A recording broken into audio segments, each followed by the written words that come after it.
Thank you very much for having us. Today I want to be presenting on behalf of... It's too long. I'm going to be presenting on behalf of Cape Urban.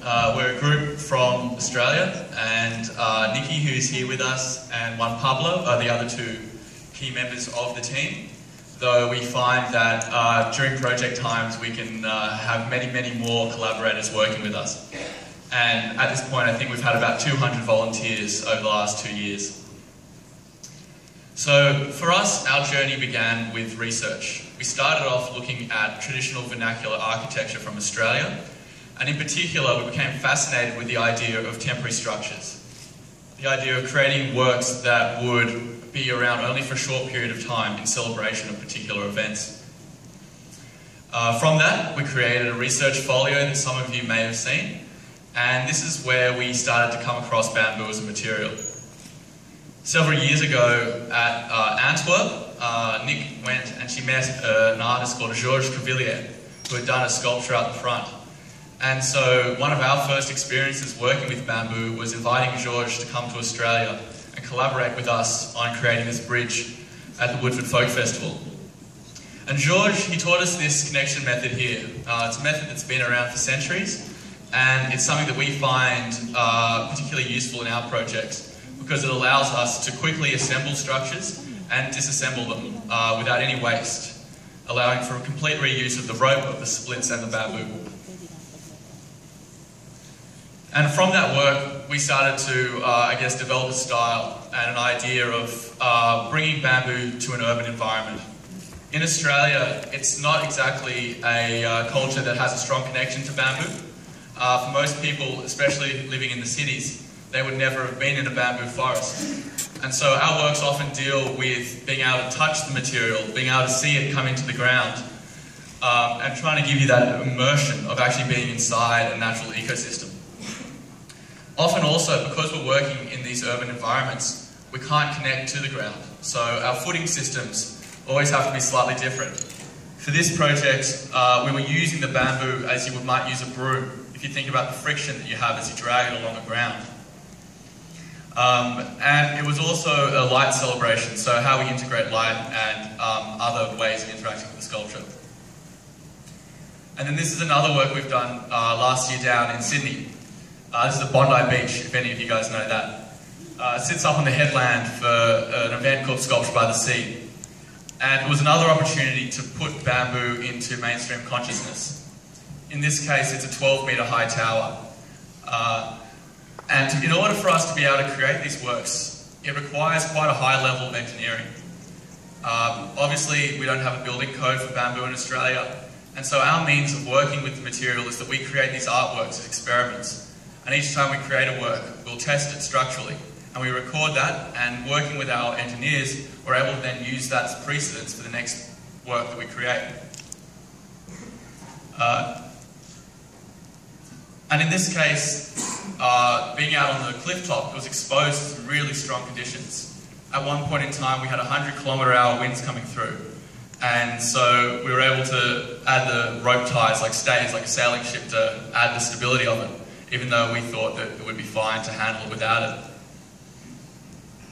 And because these are works that have to be installed quickly, we have to create quite robust structures that are able to be transported. In this case, we have steel as a connection on the bottom with that mortared joint, but the rest of it, all the stuff up top, that's just rope. And so often the way we work is in the idea of multiplicity. We have many different joints all working together, so that if one single joint fails, it's not going to actually be a detriment to the entire structure. And in this case, we sold this work and it was transported as is all the way down to Melbourne to sit in a vineyard. Another artist that we've had a very strong connection with is a man called Wang Wenqi from Taiwan. And I think it's incredible that not more people have heard about him, because he's one of our favourite bamboo practitioners. He's a weaver, and he came first to work with us at Woodford in creating this tunnel and entrance to the amphitheatre. It was a 15-metre high structure and a 100-metre long tunnel, all woven from bamboo that we'd harvested from 20 kilometres away. For us, it's very important that we can use local materials. So the bamboo that we harvest it ourselves from farms around Australia. And we also, in this case, use slash pine from the site that had to be cleared to allow for natural bush regeneration. Working with teams of volunteers is our way of getting around the higher wages that we have in Australia. We often have to use volunteer, unskilled labour to help us create these works, otherwise the budgets would never be feasible. So, in particular, architecture students are always a really great resource. And so we had them working, they learned how to split, they learned from the Taiwanese masters, in particular this weaving style, and then they were able to put it into practice themselves. And so, for the most part, this whole structure is just made from a single skin of woven bamboo. But that single skin is strong enough to be able to support someone walking along the top, which is incredible. And it also starts to kind of deal with ideas of light and shadow, temperature change as you're in this very hot environment, you walk through the structure. So there's immediately a very strong spiritual and physical, emotional experience that you have entering into these works. And in the center of it all is this tower with the oculus that allows you to watch the sun track across the structure throughout the day. One thing that we did happen is we came back a year later and we found that the largest bamboo span that we had, which was about 7 meters, had collapsed as the bamboo dried out. And so we were able to actually then just cut it and tuck it and reform that entrance to create a new look for the next year.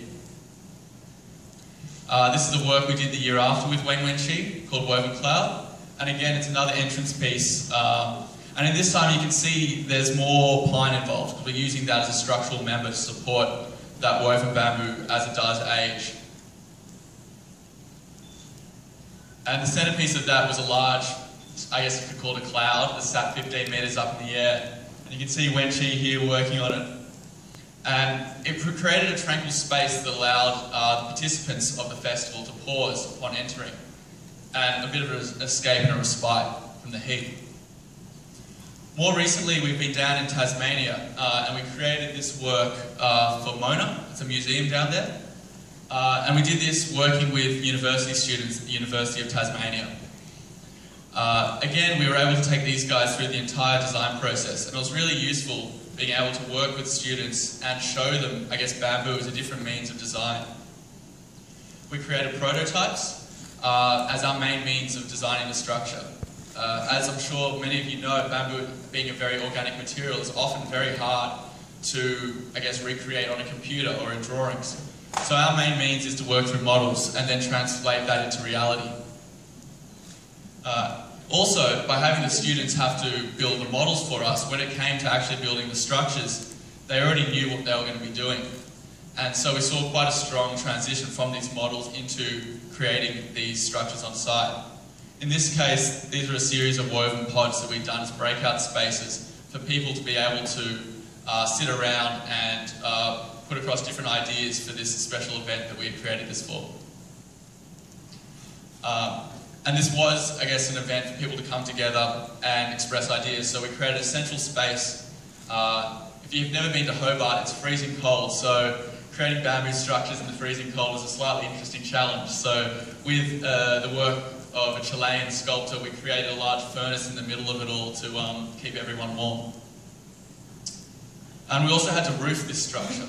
So usually with our work, it's temporal, and it's also fairly permeable. And so having to actually place a roof on the structure and deal with wind loads was a new challenge for us. Bamboo obviously did not grow in Hobart, and so because we always want to connect to site in some way, we found the local cray pots and turned those into lanterns so that we had some relation to the local docks. More recently, this is a work that we did in Sydney. We finished this on Thursday, hopped on a plane, flew over here and landed on Friday for this conference. So just got these photos yesterday, so that's quite nice. And this is a sculpture that we placed in the centre of Sydney. Again, we're dealing with this idea of bringing the forest into an urban environment and I guess contradicting the natural material of bamboo against the sandstone of the existing structure behind. But when you look at it, you see quite a similarity in texture, and you see how the two buildings might talk to each other. like the other tower, we had to create this off-site and then transport it to site. So I guess a lot of engineering in how we integrate bamboo and steel to make them work together. And we built the entire thing on the side, and then in the middle of the night one night we raised it up. So if you imagine trying to create a bamboo structure that's able to withstand the loads of 2 50-ton cranes pulling it up, it creates all sorts of new types of challenges that might be slightly different from, I guess, constructing a building. And for us, again, we wanted to give this idea of being amongst the forest. So we've created a floor from stumps of bamboo, and it's one of the things for us, because we do temporary works, we have a whole stock of bamboo that we always try to reuse. And as that bamboo ages and it may no longer be structural, we then try to find a new use for it. So whether it's in the splits that we use to tie with the rope, or in this case the floor, we're giving a new purpose to the bamboo as it decays and ages. And so people can enter through, I guess, these crevices into the centre of the work, where you can look up and you can feel that experience of being amongst the bamboo. This structure is 22 metres high. So we were using, I guess, some asper species in this that were massive. Originally about 30 metres, but we had to cut them down to 24 for the structure. And it's not often that, I guess, that people would be able to be in a city and have that really strong textural connection and that experience of the scale and size of bamboo.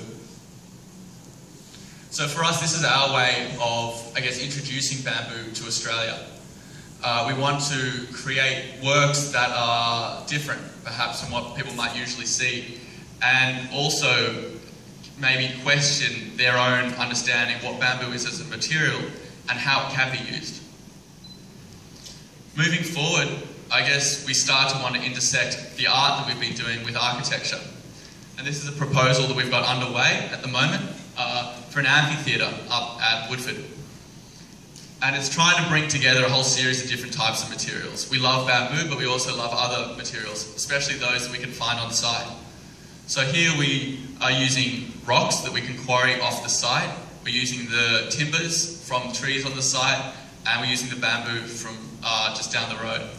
But then we're combining that with Corten steel and a membrane as well to create a structure that, I guess, makes use of bamboo in the best possible manner as an internal element, whilst also being able to create a very large, modern, high-tech structure.